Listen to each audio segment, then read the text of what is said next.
habemus papam.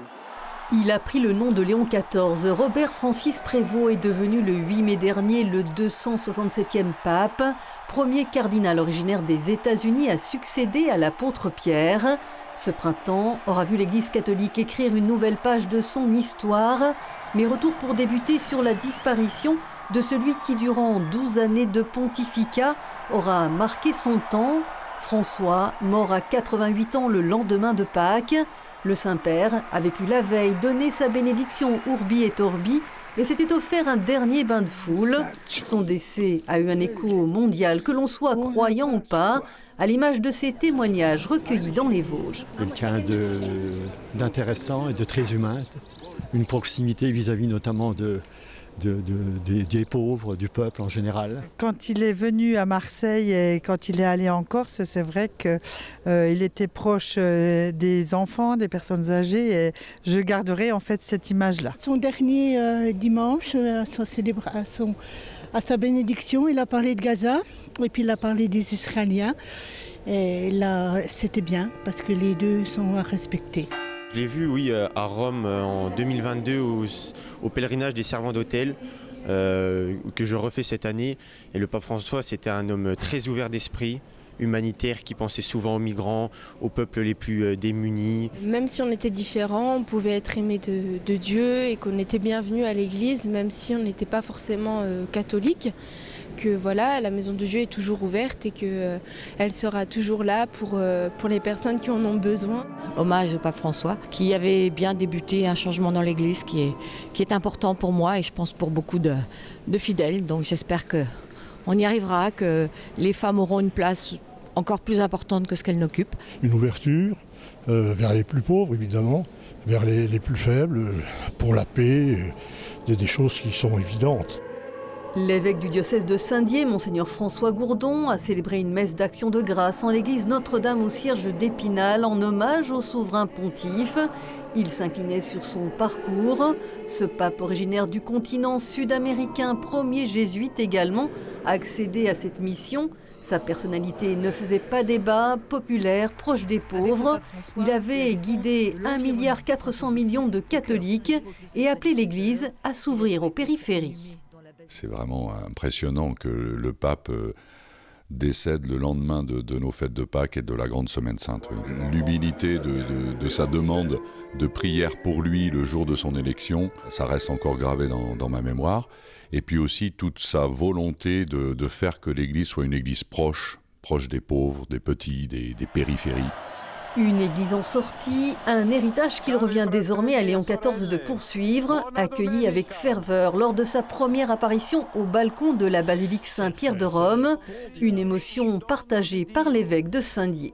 Oui, je sentis qu'il percevait avec gravité le moment, de l'émotion, mais aussi de la proximité avec tous ceux qui étaient là. J'étais frappé qu'il ait une parole spécifique pour l'église de Rome, qu'il ait une parole spécifique pour le diocèse dont il a été évêque au Pérou, et puis une parole spécifique pour les familles et pour tous. Donc ça, c'était très fort, oui. Et Léon XIV a su toucher les cœurs avec ses premiers mots, ce premier appel lancé au monde. La paix soit avec vous, c'est la phrase de Jésus le soir de Pâques à ses apôtres. Donc la tonalité pascale est très forte. Et puis ensuite, il a souhaité que la paix, cette paix-là, rejoigne les cœurs, les familles, les communautés, le monde entier. Et alors là, du coup, on embrasse tout le monde. Le contexte, effectivement, au niveau du monde est terrible, et pas seulement en Europe, pas seulement en Israël. Dans bien des endroits du monde, il y a des difficultés. Il y a aussi des difficultés dans les communautés chrétiennes, qui peuvent être un peu divisées à certains égards. Et puis dans les familles, n'en parlons pas. Donc ça, c'est vraiment ce message de paix qui est très fort. Alors, il évoque aussi dans son message le fait que l'Église soit actrice de ponts, qu'elle fasse des ponts, que nous, comme chrétiens, nous fassions des ponts entre les personnes, entre les groupes, etc. Bon, c'est le sens du mot pontife. Le pontife romain, c'est celui qui fait les ponts. Eh bien, chacun d'entre nous, on est appelé à être des pontifes de ceux qui fassent des ponts. Cette élection du nouveau souverain pontife, sœur Marie-Dominique de la Congrégation des religieuses de Marie Immaculée, originaire d'Épinal, qui vit désormais à Rome et de passage dans sa famille, l'aura vécu depuis les Vosges. Ce fut un moment de joie immense. Sœur Marie-Dominique, qui connaît bien les arcanes du Vatican, est également une sœur missionnaire qui a vécu plusieurs années en Afrique. Le nouveau pape lui a passé 2 décennies en Amérique du Sud, au Pérou, dont il a d'ailleurs fini par acquérir la nationalité. J'ai accueilli ça avec beaucoup de foi d'abord, parce que reconnaître que il y a eu un coup d'œil quand même de l'Esprit Saint dans cette affaire-là. C'était pas vraiment, il a déjoué beaucoup de pronostics. Donc les chemins du Seigneur sont pas nos chemins. Et en même temps, beaucoup d'espoir, beaucoup de joie de savoir que c'est quelqu'un qui est missionnaire. Alors forcément, ça me rejoint beaucoup dans ma propre expérience. Quelqu'un de terrain, quelqu'un qui connaît cette église des pauvres, et en même temps, un homme quand même de la curie, un homme de gouvernement, un homme qui a été dans le gouvernement de sa propre congrégation, et un homme qui a une expérience de gouvernement dans l'église. Donc je trouve que c'est une très belle synthèse. Et puis le cardinal Prévost a choisi de porter le nom de Léon XIV en référence à Léon XIII, qui défendait déjà un catholicisme social. C'est vrai que le nom que choisit le nouveau pape est déjà un programme de vie. est déjà un programme. Le fait qu'il a voulu se situer dès le début dans la continuité de l'héritage de Léon XIII, il a parlé de la paix, il a parlé de la justice.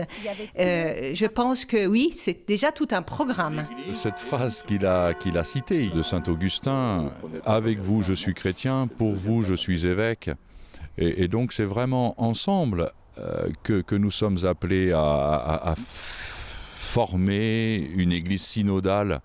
Ce n'est pas les évêques, les ministres ordonnés d'un côté, les laïcs de l'autre. Il a bien insisté là-dessus, que nous soyons effectivement une église synodale, parce que c'est de cette manière-là qu'on rejoindra au mieux les périphéries et les personnes qui sont en souffrance.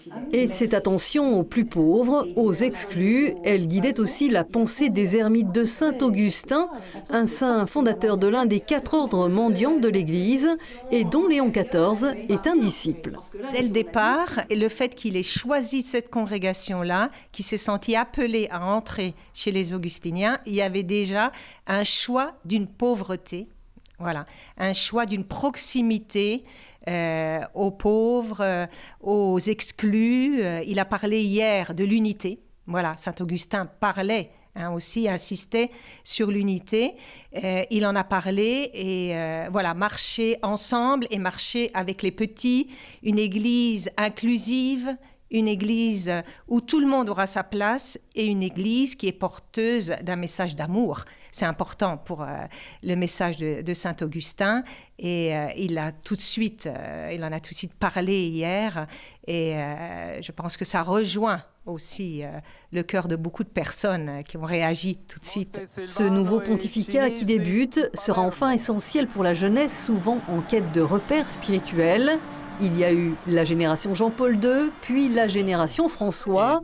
À Léon XIV de prendre le relais, sœur Marie-Dominique est confiante.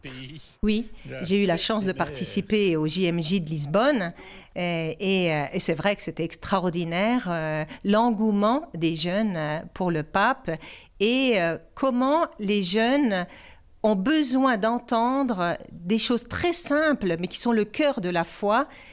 Dieu t'aime. Dieu t'aime. Quand j'ai entendu Léon XIV qui a repris « Dieu nous aime tous », j'ai dit, mais vraiment, on est là dans la même ligne. Et j'ai su aussi que Léon XIV, dans sa congrégation, a été formateur. Il a été formateur, il a été responsable des vocations aussi. Donc, je pense qu'il y a déjà une connaissance de la jeunesse, une pastorale des jeunes qui va aider à poursuivre. Dans quelques mois, on a le jubilé des jeunes, fin juillet, début août. Et je pense que là, il va y avoir des mots aussi forts pour les jeunes et pour les encourager et pour les aider à cette rencontre avec le Christ. Les jeunes ont soif d'absolu.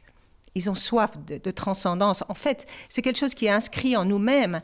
Mais comme on est dans une société qui n'est plus porteuse du message de l'Évangile, à la fin, il y a les jeunes qui sont en recherche de sens dans leur vie beaucoup redécouvrent. On va voir quel va être le message de Léon XIV avec les jeunes et comment il va vivre cette rencontre avec les jeunes.